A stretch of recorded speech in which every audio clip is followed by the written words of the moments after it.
Boa tarde, muito bem, muito bom dia, muito boa tarde. Esteja sempre ligado conosco, porque estamos sempre querendo trazer uma nova informação a fim de poder ajudar, né, o entendimento desta vida.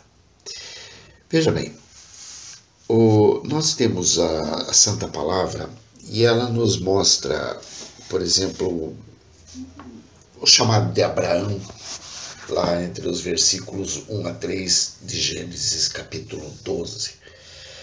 E nesse chamado existem algumas coisas bastante interessantes. Por exemplo, Deus não diz a Abraão: vai para aquela terra que eu vou te dar. Não. Ele diz: saia da terra da tua parentela e vai para um lugar o qual eu te mostrarei. Ou seja, ele não está dizendo nem para qual lugar Abraão deve ir ainda. Ele só está dizendo para um lugar que eu te mostrarei. Ou seja, eu te mostrarei no tempo certo. Não é agora, eu não estou te dizendo desde já, vá para lá, ó, tá vendo aquela rua, aquele número, aquele endereço, tal, vai lá. Não foi assim. Ele disse: vai e eu vou te mostrar um lugar lá no caminho. Eu vou te mostrar, eu não mostrei ainda.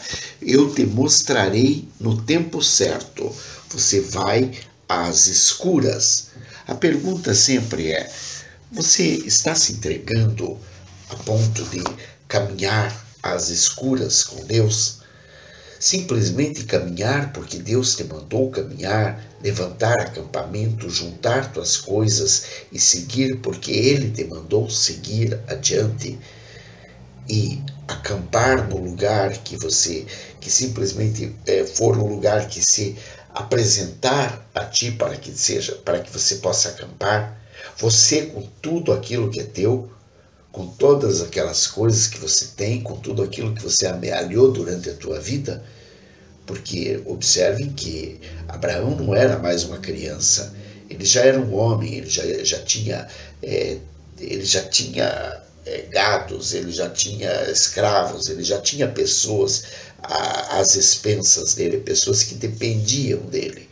Ele já era um homem bastante desenvolvido e ele resolveu seguir aquilo que Deus estava determinando para a vida dele.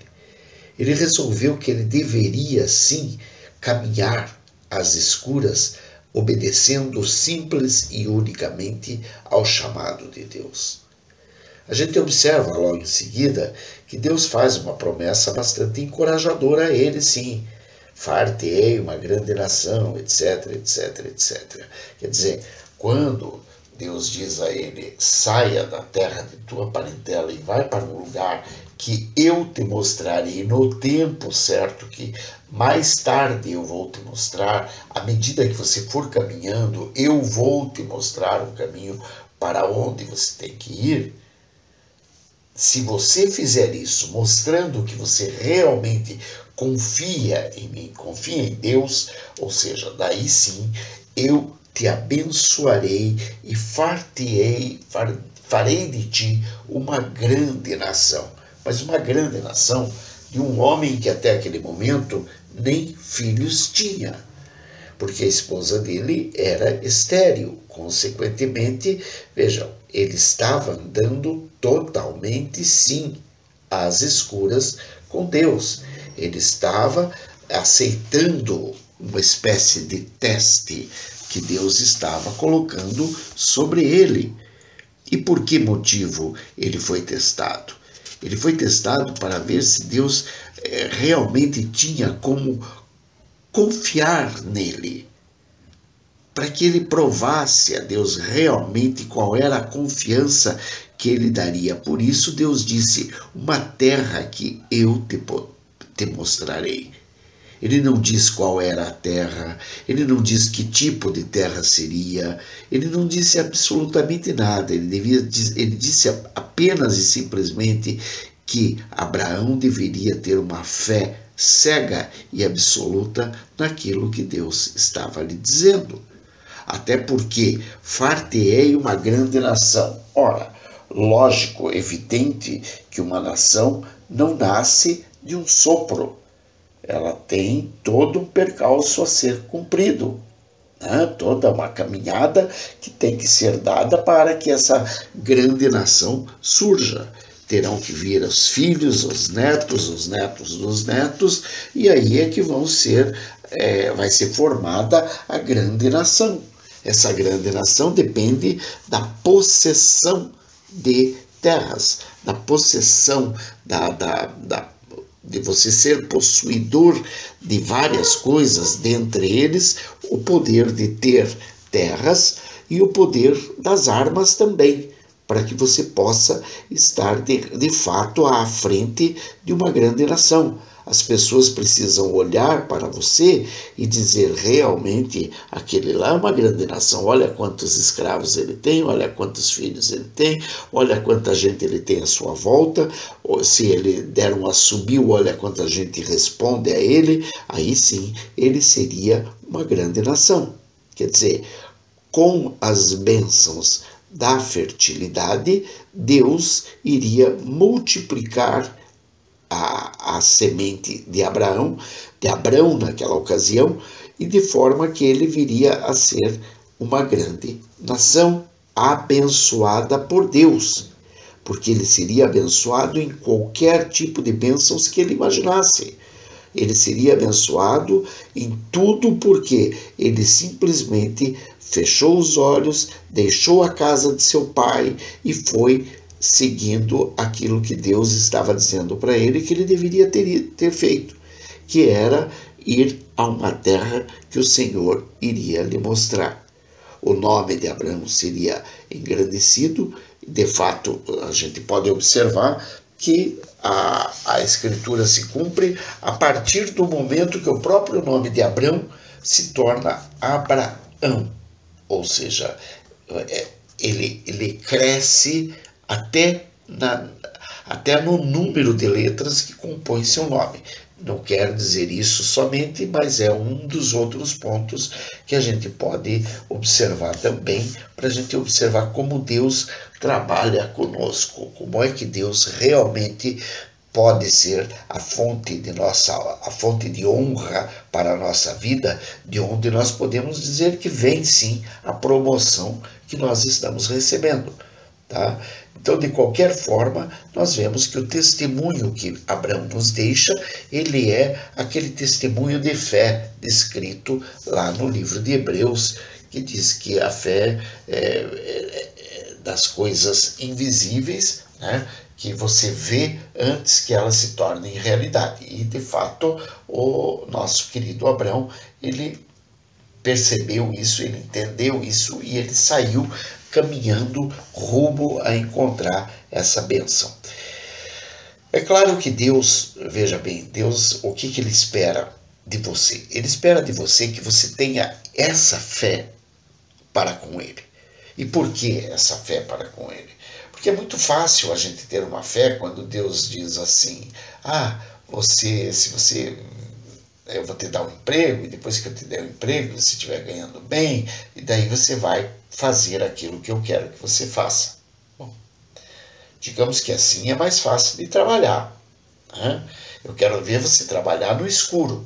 Eu quero ver você trabalhar apesar de tudo, apesar das circunstâncias, apesar das intempéries, você vendo tuas coisas indo para o lago, você vendo tua casa indo abaixo, você vendo tudo se perder, você vendo as pessoas contrárias a você, aí é que eu quero ver você se mexer. Eu tenho que lembrar a vocês que o próprio Abraão, quando ele chega na terra, uma terra, aspas, prometida, nós observamos ali que Abraão podia ter sido recebido como um grande rei que chega num lugar e etc. Mas não foi isso que aconteceu, gente. Ele não teve homenagens, ele não recebeu coroa nenhuma pelo povo que habitava naquela terra, de jeito nenhum. Ele chegou numa terra e ele simplesmente chegou e ninguém notou, ninguém percebeu que ele chegou. E como é que ele consideraria que aquilo seria a terra da promessa? Ele chegou e ninguém olhou para ele. E, aliás, tinha muita gente que morava nessa terra. Essa terra não era uma terra abandonada que ele podia chegar, cercar e entrar e começar a morar. Não, ela era possuída pelos cananeus, que tinham maus vizinhos, que seriam maus vizinhos e pessoas muito ruins com aqueles que ousassem vir a se considerar proprietários daquelas terras. Então, quer dizer, aqueles cananeus eram pessoas muito rudes, muito difíceis de lidar. E Abraão chegou ali. Abraão chegou ali e tentou começar a sua vida. Ele estava para se estabelecer em um lugar que para ele era totalmente não era amistoso, não era um lugar que abria os braços para recebê-lo, de forma alguma. Então nós temos que ver que nossos destinos, é que nós muitas vezes temos que nos transferir e nos estabelecer em locais que não serão agradáveis aos nossos olhos, não serão agradáveis a nossas vidas. Nós teremos dificuldades, nós encontraremos dificuldades, como Abraão encontrou dificuldades. Abraão encontrou inúmeras dificuldades a ponto de ter que dizer, inclusive, que a própria mulher dele não era a mulher dele, porque ele tinha medo daquele povo, ele tinha medo de tudo, e ele levou a esposa dele, Sarai. Por quê? Porque ele tinha que levar Sarai porque ela era a esposa dele, ela era a família dele, ali foi constituída a família. Então ele tinha que ir e ela tinha que ir junto. Veja, a idade de Abraão naquela ocasião era de 75 anos. Uma idade que talvez ele já estivesse mais com vontade de sentar, descansar, ficar parado esperando a morte chegar, porque afinal de contas 75 anos, já não era mais uma criança. Sabe, ficar andando, peregrinando de um lado para o outro, armando tenda, desarmando tenda e resolvendo os problemas em trânsito, porque se você tem um lugar fixo para resolver problema, fica mais fácil. As pessoas trazem os problemas a você, você os resolve e no outro dia a tua terra está frutífera. Agora, você resolver o problema num lugar para ir a outro, fica meio complicado. Você nunca vai ver o resultado daquilo tudo. Então, veja, Abraão, sim, foi obediente à ordem que Deus lhe deu. E foi obediente aqui e além, porque além ainda Deus lhe pede que em holocausto o seu único filho, o filho que veio da promessa, que era Isaque. E ele vai e leva Isaque a ponto que todo mundo já sabe. Depois o filho pergunta para ele: pai, cadê o cordeiro? Ele diz: o cordeiro para si Deus proverá. E dessa forma que ficou conhecido aquele monte como Deus proverá. Então nós entendemos que Deus tem os seus caminhos. Agora nós precisamos estar prontos a obedecer a Deus em tudo, com tudo e por tudo, apesar de todas as dificuldades. Observe, lembrando que Abraão saiu de um lugar onde ele era senhor e possuidor conhecido, porém ele estava na terra de seus pais. Ele estava na terra de seus pais, onde já era comum aquela adoração a deuses. E Abraão tinha a incumbência de, digamos, estabelecer uma nova forma de adoração a Deus. Não era a deuses, e sim a Deus, ao Deus de Abraão, de Isaque e de Jacó. Quer dizer, ele vai instituir aquilo tudo, ele vai começar uma nova vida para um povo escolhido. E é assim que nós vamos conhecendo a história. Dessa forma que nós vamos ver que daí Abraão pegou tudo que tinha e levou consigo, levando consigo sua esposa, levando consigo seus escravos, seus empregados, levando consigo tudo. Ele não deixou absolutamente nada do que lhe pertencia para trás. Ou como diz a palavra, não deixou uma unha do seu gado, para que ele não tivesse saudade daquele lugar, para que ele pudesse, onde quer que ele chegasse, entender que ele estava chegando na sua terra, no seu lugar, desprendido de tudo aquilo que ele havia conquistado por conta do nome de seu pai. Ou seja, ele era poderoso porque seu pai também era poderoso.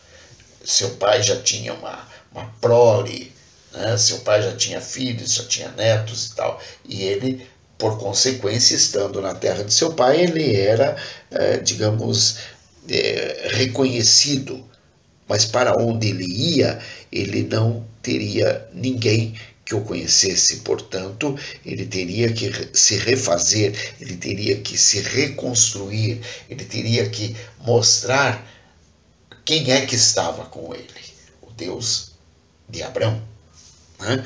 Que estaria com ele para protegê-lo, para dar-lhe tudo aquilo que estava sendo prometido. Aquilo que estava sendo prometido não eram terras. Te abençoarei, né, porque você está cumprindo aquilo que eu te pedi. Abençoar-te-ei. Quer dizer, engrandecerei o teu nome. Veja, tu serás uma bênção. Até aqui ainda não havia aquela promessa de que eu vou te dar a terra que você pisar. Até porque Abraão viu a terra que Deus mostrou e teve que conquistá-la das mãos de outros, apoiado, claro, numa promessa de que Deus faria dele uma grande nação. Mas ele teria que tomar algumas decisões, e algumas decisões que seriam bastante complicadas, bastante duras, bastante, digamos assim, facas de dois gumes, porque você veja bem, você vai ter que tomar uma decisão que muitas vezes vai desagradar o teu adversário, e ao desagradar o teu adversário, pode ter certeza que o teu adversário vai querer algo contra você. Foi o que provavelmente aconteceu. Abraão chegou à terra que foi mostrado para ele, ele percebeu que tinha pessoas rudes morando ali, mas ele decidiu, é aqui que eu vou ter que ficar, decidiu provavelmente porque ele recebeu de Deus a incumbência, estabelece-te aqui, esta é a terra que eu estou te mostrando. E ele olhou para aquilo e não se sentiu intimidado, apesar dos vizinhos, apesar da vizinhança bastante hostil que estava por ali, ele resolveu seguir aquilo que Deus estava falando. Começou a limpar, começou a arrumar, começou a cercar, começou a determinar que quem manda sou eu, e enfim, começou a conquistar também a confiança de seus vizinhos, a ponto de poder vir a ter o domínio sobre aquela terra. Então, daí Deus diz que dar-te-ei esta terra, eu te darei esta terra. Quer dizer, ele vai chegar ao lugar para, enfim, além de ter visto o que Deus tinha para ele ainda entender que Deus vai dar, e vai dar aquela terra a quem? Não é necessariamente ele, mas a sua descendência. Vejam só, a descendência de Abraão. Mas aí é uma história bastante longa, nós temos que ler ali o livro de Gênesis completo para entender melhor a coisa. De qualquer forma, nós vemos que nós temos que andar, sim, cegados. Nós temos que andar pelos olhos da fé, cegados pelos olhos materiais, mas pelos olhos espirituais, com os olhos da fé, vendo tudo aquilo que Deus está nos prometendo. Pense nisso. Que Deus te abençoe, que Deus te proteja, que Deus te guarde, que Deus te liberte, que Deus te restaure, no nome santo de Jesus. Amém. Bye. Beijos.